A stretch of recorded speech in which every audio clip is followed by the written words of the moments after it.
Hello friends, this is Jayprakash Tiwari and welcome to my YouTube channel Aarushi classes. आज के video में हम पढ़ेंगे क्लास 10th के लिए सामाजिक विज्ञान का एक बहुत ही महत्वपूर्ण पेपर जो कि 2020 में आया हुआ था। इस वीडियो में हम एक सेट को डिस्कस करेंगे। आपको पता है कि 6 सेट बनते हैं, तो फिलहाल हम इस वीडियो में एक डिस्कस करेंगे और जो नेक्स्ट हैं उनको हम नेक्स्ट वीडियो में कवर कर लेंगे। तो आइए फ्रेंड्स, अपने इन प्रश्नों को देखते हैं। मेरा आपको ये दिखाने का मकसद है कि बोर्ड परीक्षा में आपको पेपर कैसे देखने को मिलता है और किस तरीके के प्रश्न आते हैं। सभी प्रश्न इंपॉर्टेंट रहेंगे जो आपके कोर्स में इस बार नहीं है। आपको पता होगा कि फाइनल एग्ज़ाम आने वाले हैं, तो इतना तो आपको ज़रूर पता होगा कि हमारे कोर्स में अब क्या बचा है क्या नहीं बचा है। तो आप उसी हिसाब से इन प्रश्नों को साइड कर सकते हैं।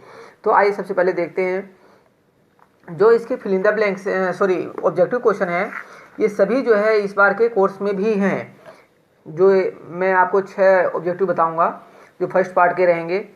फर्स्ट क्वेश्चन रहेगा इसमें, वर्तमान समय में भारतीय संघ के कितने केंद्र शासित प्रदेश हैं? तो जो ऑप्शन है इसके हिसाब से अ रहेगा 9। भारत में 9 केंद्र शासित प्रदेश हैं। पुनर्जागरण युग का अभ्युदय किस देश से हुआ था? तो पुनर्जागरण का जो अभ्युदय है वो इटली देश से हुआ था फ्रेंड, इटली में। पुनर्जागरण का अर्थ होता है पुरानी जो सभ्यताएं होती हैं, पुराना जो रीति रिवाज होते हैं, उनमें जब परिवर्तन आता है तो उसको हम बोलते हैं पुनर्जागरण। वो आपके जो है कुछ कुरीतियां हो सकती हैं। जो नेक्स्ट थर्ड क्वेश्चन रहेगा इसका, विश्व व्यापार संगठन की स्थापना कहाँ पर हुई है? तो विश्व व्यापार संगठन की स्थापना न्यूयॉर्क में हुई है, जो कि अमेरिका में है। मानव अधिकार दिवस कब मनाया जाता है? तो मानव अधिकार दिवस जो है 10 दिसंबर को मनाया जाता है। बहुत ही इंपॉर्टेंट क्वेश्चन रहेगा, मानव अधिकार दिवस कब मनाया जाता है? 10 दिसंबर को। नेक्स्ट क्वेश्चन रहेगा आपका इसमें, राष्ट्रवाद का आरंभ जिस देश में हुआ वह है? तो राष्ट्रवाद का आरंभ किस देश में हुआ था? तो फ्रांस में हुआ था फ्रेंड, फ्रांस में। आप देख रहे हैं कि एक ही पेपर में जो है राष्ट्रवाद और जो एक है पुनर्जागरण, ये दोनों ही अच्छे टॉपिक होते हैं और दोनों ही हिस्ट्री के इसमें ऑप्शन में पूछे गए हैं। नेक्स्ट क्वेश्चन रहेगा, असहयोग आंदोलन का मुख्य कारण क्या था? जो असहयोग आंदोलन चलाया गया था उसका जो मुख्य कारण था रोलेट एक्ट था। नेक्स्ट क्वेश्चन पर चलेंगे, लोकतंत्र में जातिवाद क्यों घातक है? 2 कारण लिखिए।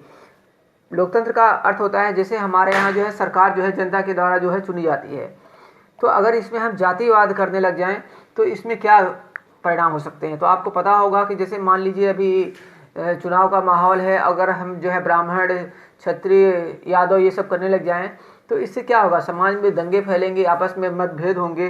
तो इससे क्या होता है, समाज में दंगे फैलने की संभावना रहती है, सामाजिक जो हमारा शांति रहती है वो भंग होती है। तो यही आपको आंसर भी लिखना है। फिर है भारतीय लोकतंत्र की विशेषताएं लिखिए। तो ये भी बहुत आसान है। लोकतंत्र की विशेषताएं क्या होती हैं?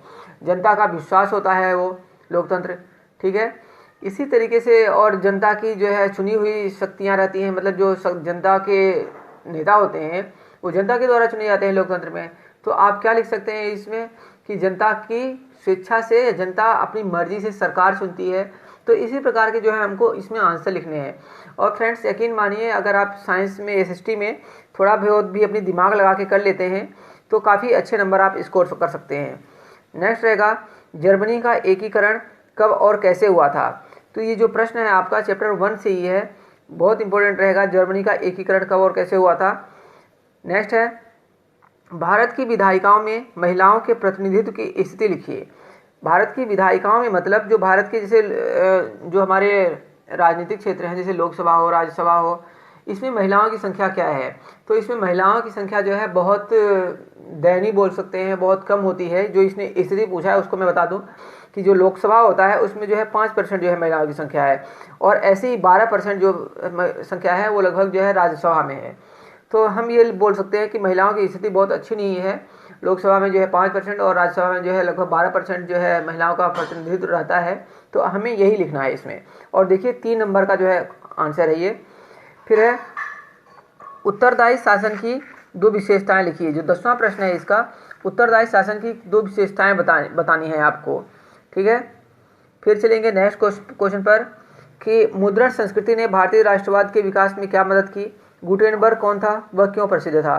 तो ये बहुत ही आसान क्वेश्चन है फ्रेंड, बहुत ही आसान क्वेश्चन है और फ्री के आपको 3 नंबर दे रहे हैं। गुटेनबर्ग कौन था? गुटेनबर्ग जो है जर्मनी का एक नागरिक था जो कि मशीनों का कार्य करता था, मतलब जैसे मशीन वगैरह होती है ना, पेंटिंग वगैरह की मशीनें, इस तरीके का कार्य करता था वो। तो उसने क्या किया था, मेन ये है पूछा जाता है, वह क्यों प्रसिद्ध है। 2 नंबर का क्वेश्चन होता है। अगर आप यहाँ पर लिख देते हैं गुटेनबर्ग जो है जर्मनी का नागरिक था, वह जो है मशीनों का कार्य करता था, मशीनों को ठीक करने का, तो आपको 1 नंबर इसमें जरूर मिल जाएंगे। लेकिन जो दूसरा क्वेश्चन है, वह क्यों प्रसिद्ध था, तो ये इसने एक बहुत ही महत्वपूर्ण कार्य किया था, छापे खाने या फिर प्रिंटिंग प्रेस का उसने आविष्कार किया था। तो यही जो है इंपॉर्टेंट बनता है। कई बार ऑब्जेक्टिव क्वेश्चन पूछा जाता है कि छापे खाने का आविष्कार किसने किया था, तो गुटेनबर्ग ने किया था। तो हमें भी इसमें यही लिखना है। नेक्स्ट जो 12th क्वेश्चन है, राजनीतिक दल का क्या तात्पर्य है। लोकतंत्र में राजनीतिक दलों की विभिन्न भूमिकाओं की विवेचना कीजिए। राजनीतिक दल का मतलब होता है, जैसे जो राजनीति होती है उसमें जैसे दल है, जैसे कांग्रेस दल है हमारे पास, भाजपा है, ये सब क्या है, हमारे राजनीतिक दल होते हैं, ठीक है। और लोकतंत्र में राजनीतिक दलों की विभिन्न भूमिकाओं की विवेचना करनी है। फिर इसमें अथवा में है, भारतीय संघ में केंद्र राज्य संबंधों का वर्णन कीजिए। मतलब जो केंद्र में जैसे हमारे लोकसभा सरकार रहती है, लोकसभा की सरकार, जैसे आजकल बीजेपी की सरकार है, और फिर राज्य में जैसे मान लीजिए मैं उत्तर प्रदेश की बात करूं, खैर यहाँ तो बीजेपी की है, दूसरे राज्यों की बात करूं, जैसे मान लीजिए यहाँ पर कांग्रेस की है, तो इनके संबंधों का वर्णन करना है। कहीं कहीं ऐसा भी होता है कि संबंध बहुत अच्छे नहीं रहते, अगर सेम अपनी सरकार आ जाए तो वहाँ पर संबंध अच्छे रहते हैं। तो इसी तरीके से आपको जो है इसका आंसर भी लिखना है। फिर है, महामंदी के कारणों की व्याख्या कीजिए और बताइए भारतीय अर्थव्यवस्था पर इसका क्या प्रभाव पड़ा। महामंदी का अर्थ होता है जब हमारी अर्थव्यवस्था जो है चौपट हो जाती है, तो उस समय आपको पता होगा महंगाई बढ़ जाती है, जनता बेरोजगार हो जाती है, तो यही प्रभाव पड़ता है इसका। इसको थोड़ा हमें डिटेल से लिखना है। और 6 नंबर का है, फिर है, विश्व अर्थव्यवस्था ने कैसे स्थान ग्रहण किया और इसमें तकनीकी का क्या योगदान है। अब जो आप मैप क्वेश्चन देख रहे हैं ये भी बहुत इंपॉर्टेंट रहेगा फ्रेंड। आपको पता होगा कि ये जो है 1-1 नंबर के होते हैं, और 5 नंबर आप चाहें तो आपको फ्री फंड में मिल सकते हैं अगर आप थोड़ी भी मेहनत कर लेंगे, ठीक है। क्या है, वह स्थान जहां सितंबर 1920 में कांग्रेस का अधिवेशन हुआ था। तो कांग्रेस का अधिवेशन जो है कलकत्ता और नागपुर में हुआ था, कलकत्ता नागपुर में 1920 का अधिवेशन, ठीक है। वह स्थान जहां जलियांवाला बाग हत्याकांड हुआ था। तो आपको एक तो मैप में जो इंडिया का मैप होता है उसमें इसको डिनोट भी करना है, ठीक है, और उसके अलावा इसका आंसर भी लिखना है। अगर आधा नंबर जो है आपको सही आंसर लिखने के लिए होता है और आधा नंबर जो है इसको सही डिनोट करने के लिए। अगर आप मैप में जैसे पंजाब में है, मान लीजिए पंजाब है, मैं कहता हूँ कि जलियांवाला बाग हत्याकांड जो है अमृतसर में हुआ था, अगर अमृतसर यहाँ पर है, अगर आप बाई चांस इधर भी डिनोट कर देते हो मैप में तो कोई गलत नहीं करेगा आपको, आपने चलो सही किया है, एग्जामिनर इतना समझता है कि चलो कोई बात नहीं। लेकिन वो होना चाहिए पंजाब में, ऐसा नहीं होना चाहिए कि आप पंजाब को न दिखा के हरियाणा में दिखा रहे हो, तो गलत ही होगा फिर। तो दूसरा है जो इसमें, वह स्थान जहाँ जलियांवाला बाग हत्याकांड हुआ था, तो ये अमृतसर में हुआ था जो कि पंजाब राज्य में है। वह स्थान जहाँ 1929 में कांग्रेस का अधिवेशन हुआ था, तो लाहौर में हुआ था।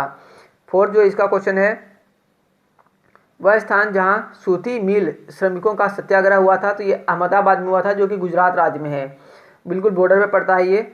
नेक्स्ट है, वह स्थान जहां 1927 में कांग्रेस का अधिवेशन हुआ, तो कांग्रेस का अधिवेशन 1927 में मद्रास में हुआ था। चलेंगे फ्रेंड्स नेक्स्ट क्वेश्चन की तरफ, जो कि सभी इंपोर्टेंट क्वेश्चन रहेंगे।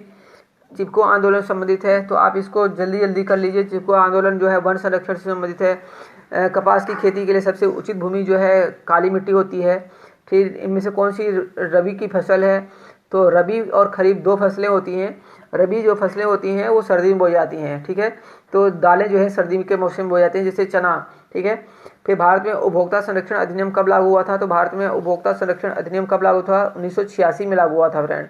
फिर अब निम्न में से आधारभूत उद्योग कौन सा है, तो आधारभूत उद्योग लोहा एवं इस्पात होता है। इसका क्वेश्चन जो है लघु उत्तरी और में भी बनता है कि लोहा को जो है आधारभूत उद्योग क्यों माना जाता है, क्योंकि ज़्यादातर जो उद्योग होते हैं वो जो है लोहे इस्पात पर भी डिपेंड रहते हैं। कोई भी आप अगर फैक्ट्री जैसे बनाते हो तो आपको उसको बनाने के लिए सबसे पहले आपको लोहा चाहिए, तभी तो आप बिल्डिंग खड़ी करोगे। तो मेन जो है आधारभूत उद्योग लोहा होता है। नेक्स्ट है, भारत में करेंसी नोट जारी करने का एकाधिकार किसे प्राप्त है, तो करेंसी नोट जारी करने का अधिकार आरबीआई को है, मतलब रिजर्व बैंक ऑफ इंडिया। आगे के जो प्रश्न है फ्रेंड्स, आपसे कहना चाहूँगा कि वीडियो थोड़ा लेंथी बन रही है, मैं इसलिए जो है इसको आगे स्क्रॉल कर रहा हूँ। आप जो है इन आंसरों को जो है अच्छे से सोल्व करें और पेपर की अपनी तैयारी करें। ओके फ्रेंड्स, यहाँ तक जो है प्रश्न थे। मिलेंगे नेक्स्ट वीडियो में। Thank you for watching this video.